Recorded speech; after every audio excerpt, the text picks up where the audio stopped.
आजकल पीका लॉ की बड़ी बाज़गश्त है, एपीपी के अंदर भी बड़ा तज़ब्ज़ुब पाया जाता है और मैं इसकी बात ना करूं तो मेरा ख्याल है ये नामुनासिब होगा। जो मैं बात समझने से कासिर हूं ये है कि एहतजाज किस बात का है।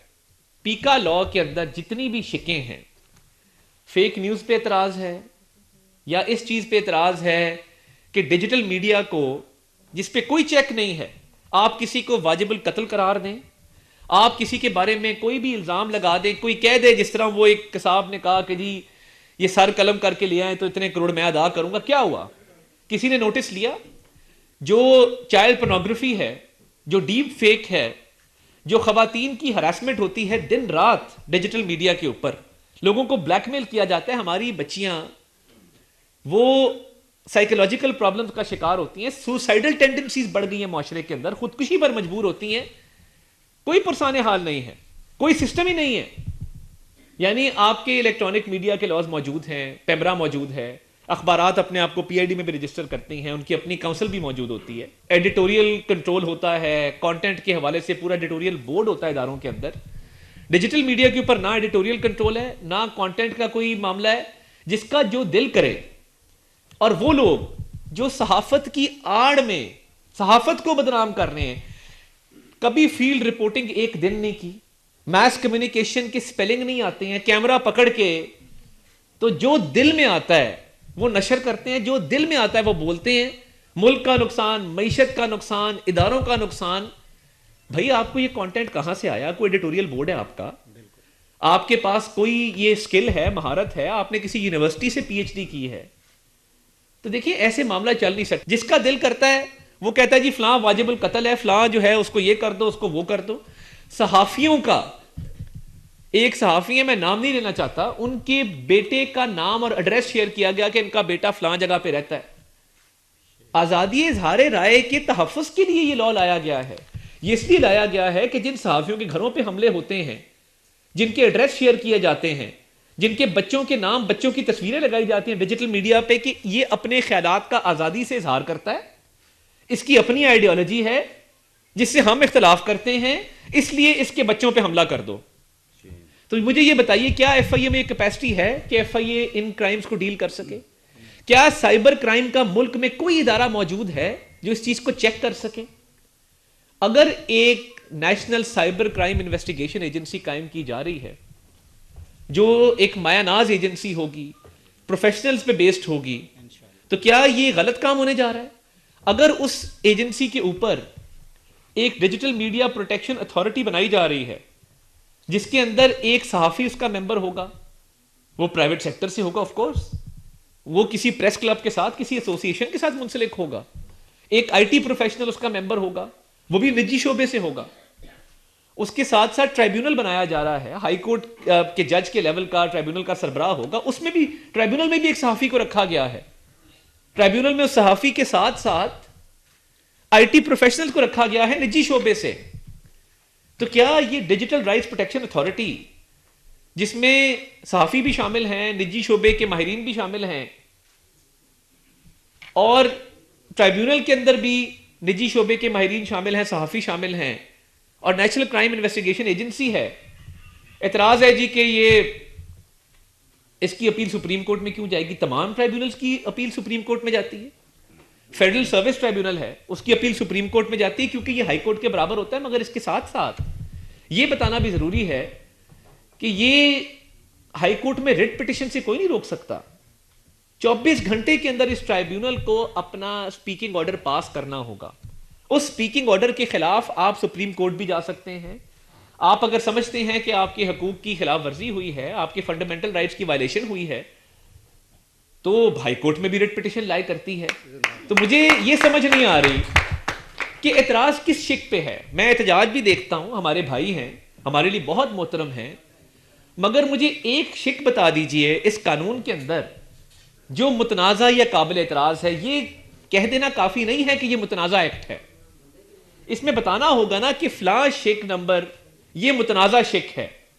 देखिए, अब फेक न्यूज उसमें लिखा गया है, क्या फेक न्यूज नहीं बंद होनी चाहिए? किसको इस बात पे इतराज हो सकता है कि जी फेक न्यूज जो है वो बंद नहीं होनी चाहिए? किसी को इतराज नहीं हो सकता।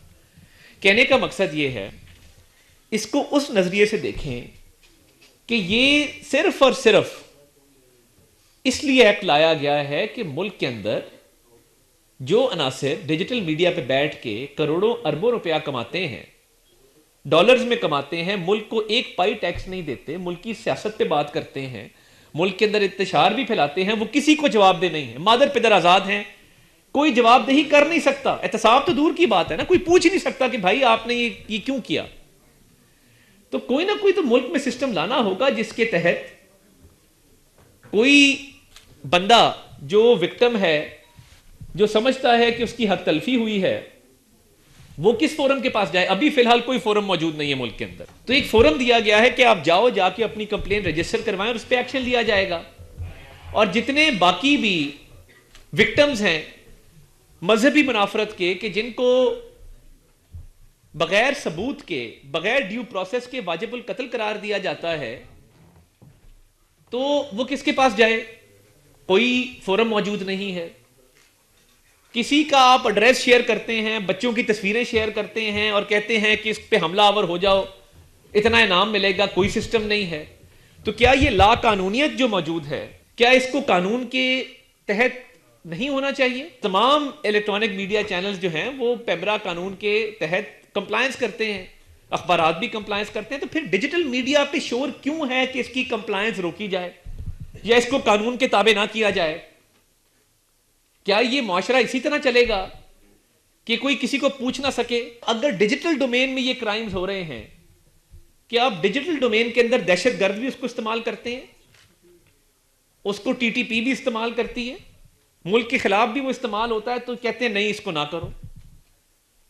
तो क्या खुली छूट दे दी जाए कि जिसका जो दिल करे वो पोस्ट करे, जिसका जो दिल करे वो किसी को नुकसान पहुंचाए, जिसका जो दिल करे वो किसी के बारे में शेयर कर दे और उसके बाद कहे कि जी इसको फलां नुकसान पहुंचाएगा तो इनाम मिलेगा? तो कोई ऐसी अथॉरिटी नहीं होनी चाहिए जिधर कोई विक्टिम जा सके और कहे कि जी मेरी दाद रसी करे, मेरे साथ जुल्म हुआ है? तो ये देखिए, ये सहाफियों की प्रोटेक्शन के लिए एक चीज की गई है।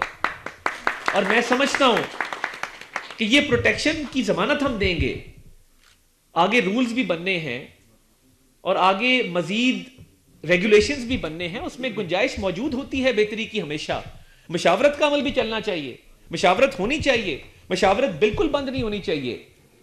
और साफी बरादरी हमारे लिए बहुत मोहतरम है, बैठ के जो है आगे की मशावरत हम तय कर सकते हैं।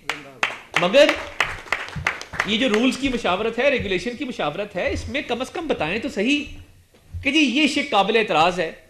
हम सब अग्री करते हैं कि डिजिटल जिस तरह अखबारात और इलेक्ट्रॉनिक मीडिया के कवानीन मौजूद हैं, हम सब अग्री करते हैं कि डिजिटल मीडिया के भी कवानीन मौजूद होने चाहिए। कोई इससे इनकार नहीं करेगा, कोई नहीं कहेगा कि जी आप हमारे बच्चों को ये प्रोटेक्शन ना दें, खवातीन को ये प्रोटेक्शन ना दें, दहशत गर्दों के खिलाफ कोई कानून ना लाएं।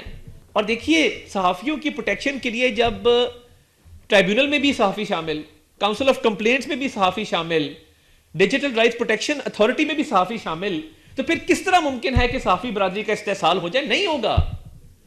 तो इस बात को समझने की जरूरत है कि यह कानून है क्या, एक एक शिक को पढ़ने की जरूरत है, तफसील से पढ़ने की जरूरत है, और फिर काबिल एतराज या मुतनाज़ा शिक ले आए, उस पर बात करते हैं। मगर मुतनाज़ा कह देना, काबिल एतराज कह देना, यह काफी नहीं है।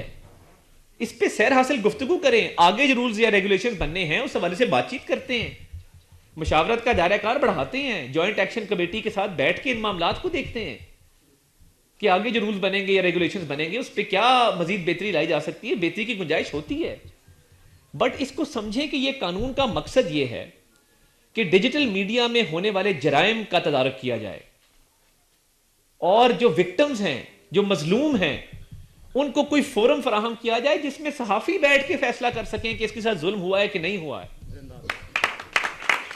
जब ट्राइब्यूनल मौजूद, काउंसिल ऑफ कंप्लेंट्स मौजूद, डिजिटल राइट्स प्रोटेक्शन अथॉरिटी मौजूद, हाई कोर्ट में रिट मौजूद, सुप्रीम कोर्ट में अपील मौजूद, ये तमाम चीजें मौजूद हैं, तो मैं कहूंगा कि आप बता दें, मैं अब तक नहीं देख सका कि किसी ने कोई काबिल एतराज शिक के हवाले से कोई रेफरेंस दिया हो या मुतनाज़ा शिक बताइए कि जी ये शिक बहुत मुतनाज़ा है। पूरी दुनिया में तरक्की याफ्ता ममालिक हैं या जो डेवलपिंग कंट्रीज भी हैं, वहां तमाम कवानीन डिजिटल मीडिया के, सोशल मीडिया के मौजूद हैं।